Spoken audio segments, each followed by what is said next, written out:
Welcome back, everyone. Let's talk about how to induce weaknesses in chess. So one of the first most obvious things we can do in chess is threaten to checkmate, and that will provoke some weaknesses, especially in this position. So just to clarify in this one, we cannot really play queen h5 because then, okay, we're threatening to checkmate, but after h6, the attack is over. A much better try is going to be queen d3. Queen d3, it threatens to checkmate, so they have to defend. The best try is to play g6. Another try, if you're thinking, why don't they just play f5? Yeah, f5, you're forking these two pieces, so that wouldn't work for black. We have to consider the best move in the position, which is g6. Okay, you can go for another threat of checkmate. You can reroute the queen and threaten here this pawn. They have to play h5, right? They will have to push the pawn to h5. And now you can go for h4 and see how they already have a very weak king. The 3 pawns here were beautiful, but here we're creating these weaknesses. So now the king has to move, king g7, g takes on g5. And here it looks like, okay, they have solved all their problems. No, we can still push the pawn to h6. And it's almost like, wait, they can just take the rook, don't they? Yeah, we have tactics. So we can take the rook, they take, and now we're forking the two pieces. So yeah, this is just amazing. I think wake back. So before, okay, here, g4. Another try instead of king g7 to defend the position might be queen d7. And then we can play f5 and see, but this is already very weak position for black. In many positions, we don't have the opportunity to checkmate or to threaten to checkmate.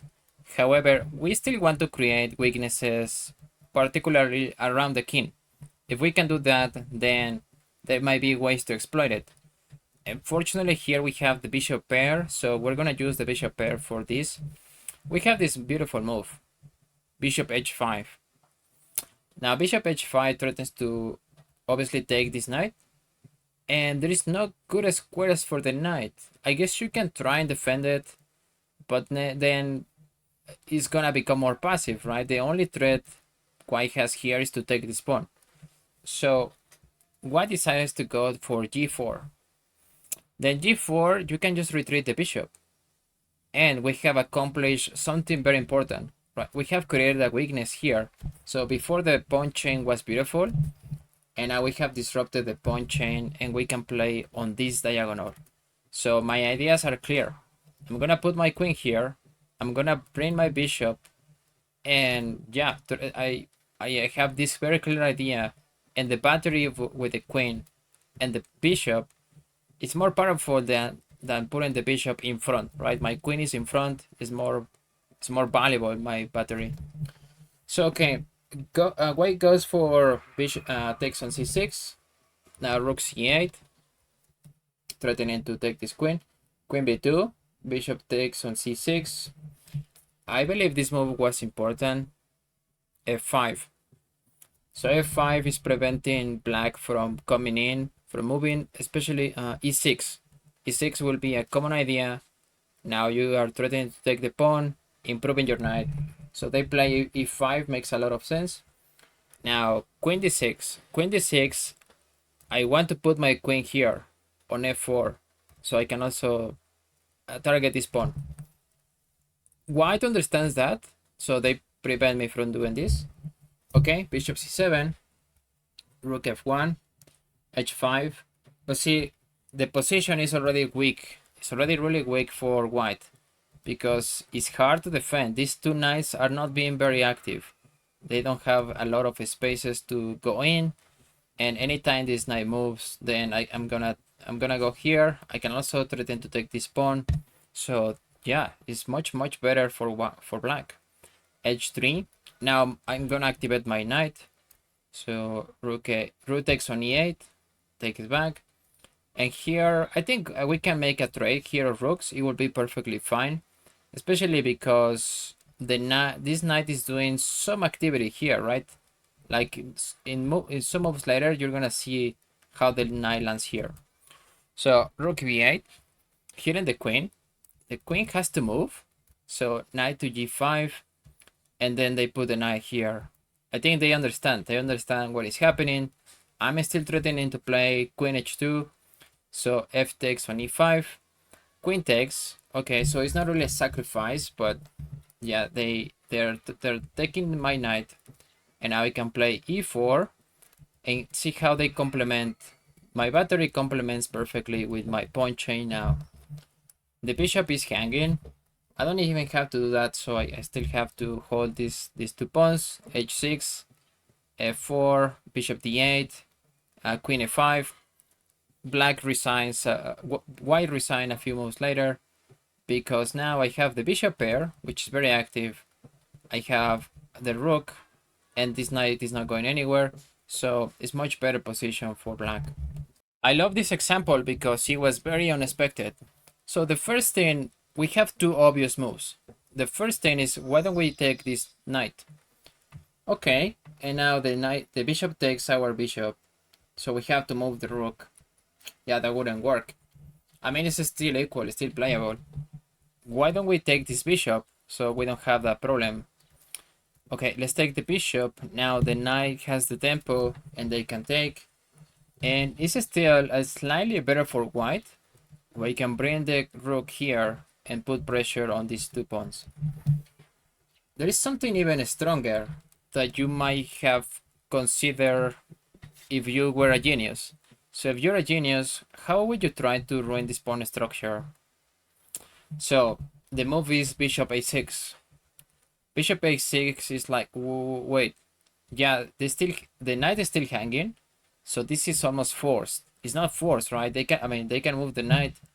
Perfect. I just ruined the pawn structure. Rook has to move. I take the other pawn. Yeah, it's not gonna be playable for black.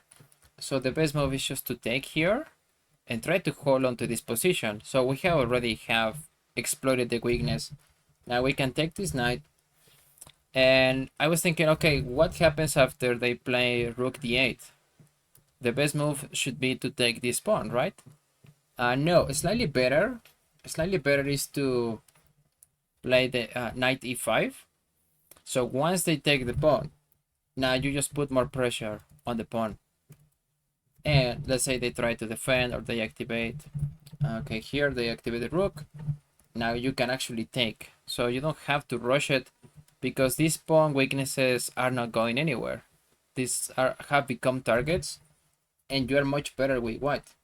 And everything happened because we weakened the pawn structure. So you can grab this extra tempo to go after these pawns. To be honest, I'm still processing this example, guys. So here, this is what we want to pay attention to. This 3-pawn chain. If the pawn was on h2, it will be defending the pawn on g3 and therefore the pawn on f4. So the fact that this pawn is not on h2 but on h3, now I can undermine the pawn on f4. That is the whole concept, okay? So how do we exploit this position? We want to open up the diagonal for the queen. So we can play d5. d5, white takes the pawn, and now I can push h4. Okay, h4 wouldn't be as effective if the pawn was here defending. So okay, they will take with the knight. I can take, they take, and now this pawn is hanging. So this is much better.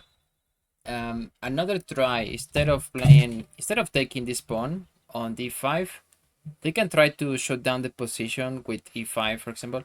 And now we can jump in with the knight, takes, and they still have a lot of issues, right? A lot of issues on this diagonal. They will have to move the knight. So a slightly different game, but it's still winning for black. Okay, let's go down this line where we take the pawn. D takes on c6. We just take the pawn. e5. It looks like our knight is hanging. No problem because we have this check first. And see how these are two beautiful diagonals. And black is not going anywhere with this attack. Well, let me rephrase that. We're going all places we can go for black. So knight to h5. which is really distracting the queen. The queen is not going to defend the bishop any longer. And but they also have to take this knight, right? Because otherwise I just play knight g3, forking these two pieces. Okay, so queen g3, they have to give up the knight, kind of. So I don't want to take really with the bishop, because that will be like an equal trade. I actually want to take with the knight. I want to take with the knight, and now they know this is gonna be a bad trade for white, so they move the rook and they threaten to play here queen f7. So I can just take the bishop, which was the only defender of the king. Okay, so king h2, king takes. Now I can give a check with the rook, and I open the two diagonals for my bishop, and I'm giving a check here. So a few moves later, this is made in 3 or 4. Rook gives a check, king f4, and this is all forcing. Okay, this is checkmate. Everything started because we have this very weak pawn chain. Okay, so try to look for ways to exploit this position, especially when they have only 2 pawns, right? This is the 2-pawn chain. Completely different story, the pawn was here. Alright, before I show you the moves, I want you to answer this question at home. Which squares do you prefer to play with? I'm playing black. Do you prefer to play on the light squares or the dark squares? So these are gonna be light squares, right? All of these. Or dark squares. It can be this. Okay, so just looking at the pawns, they have all the pawns on the dark squares. I definitely want to play on the opposite side. I want to play on the light squares. I want to play here, especially this diagonal. This isn't even the best move. But it's kind of cheeky. It's not losing. And I just want to clarify, in this position, white is better. They just have a lot more space. This bishop is looking great. The knight is more active. And my knight is not so great here. Has some defensive task, but it's not. The bishop is not great either. And my rooks are stuck. So white is doing slightly better in this position. Okay, so I can go knight b6. I can play knight b6. And if I'm playing white, I may be tempted to put my bishop here, right? And they will have to defend or something. Now, the continuation to that is I can make a positional sacrifice. So I can sacrifice my rook. And if they take, now I'm going to take this pawn, right? It's going to come with tempo. And they will want to put the outpost here. I'm exploring this diagonal. And now I will put my queen here. I'm gonna put my queen here on the light squares, and it looks scary, but white is not doing better anymore. We actually have a slight advantage with black, and that space problem is not really a problem anymore because my pieces can travel. I can get an outpost for my bishop, so everything is copacetic at this point for black. Okay, that's not even the best move. Let's go here. Let's just go back to, okay, knight b6. White plays. White doesn't even play a5, bishop a5. They play h5, and this game ends up in a draw. So after that, we can just trade the knight, which was kind of the most active piece in the position. And now I can reroute my queen and play on the light squares, even go for a trade of queens. So the position is holdable, right? We can hold this position, no problem, rook e3. And yeah, but the point is, okay, let's just go for this kind of cheeky move, this positional sacrifice, because they also have a very active bishop. Okay, if you love the third example, yeah, it was the third example in this position, then you will love this one. We have exactly the same idea or very similar idea. How can we ruin this pawn structure? These pawns are looking great, and I don't really see a way to exploit any kind of weakness. So here we can go for a bishop sacrifice. If you're thinking about bishop a6, then that's the right move. So we can just sack the bishop and then take this pawn. The bishop is hanging. So, and this pawn is hanging too. They will move the king, and now I can take this pawn. Okay. So wait. Let's just go back. There is another variation I want to show you. What if they just play rook a6? Okay, just threatening to take the bishop for no compensation. No problem. I still have queen b3, and if they take, now I can take this pawn. The best move is even to play h4, kicking the queen. But just more human, I will just take the pawn. So I defend here, I go here, and I have enough compensation, right? I took 3 pawns. I took 3 pawns for my bishop that wasn't doing very much, and I am trading the light square bishop for 3 light square pawns. So I'm completely fine if I'm playing white. All right. I think in this example, which is very educational, very instructive, because at first glance, we don't see anything obvious in the position. So the first thing is, whenever you see an isolated pawn, which is not really this case, because they can just play f6, but in an isolated pawn structure, then you can try and create a second weakness in this position. So if this pawn was alone, it would be one weakness, and then how can I create a second one? The second thing I want you to notice is this knight. This knight is weirdly placed. A natural square for this knight is f6, right? If the knight was here on f6, then I don't really have, well, the plans will be different for white, right? Now, I can play h4. I can play h4 with the idea of creating a weakness and kicking out this knight. Okay, really simple. Now they have to defend the pawn because they know my move h5 is coming and the knight has to go back. So I can give a check here, queen d5, king h8 has to move. I go with my plan. Okay, I'm kicking out the knight. So I was also considering for a second, what if they just hit the queen here? Or I infiltrate even faster. So I can just play this. I wouldn't be good for black. Let's go back here, knight f8. Now h6. They cannot really take this pawn. I'm just gonna crush this position even faster. They will have to, the best move is just to go back. Now I can offer my queen. They cannot really take here because that will be checkmate. So my queen is just really irreverent in this position. Rook f8, trying to hold on to everything here. Now rook to d8. Yeah, I will be happy if there is a trade of rooks. So rook e7, and this is +5. He's completely losing for white already. So I'm just showing you the moves. So rook to d7, and okay, queen takes. I don't even have to take immediately. I can give a check first.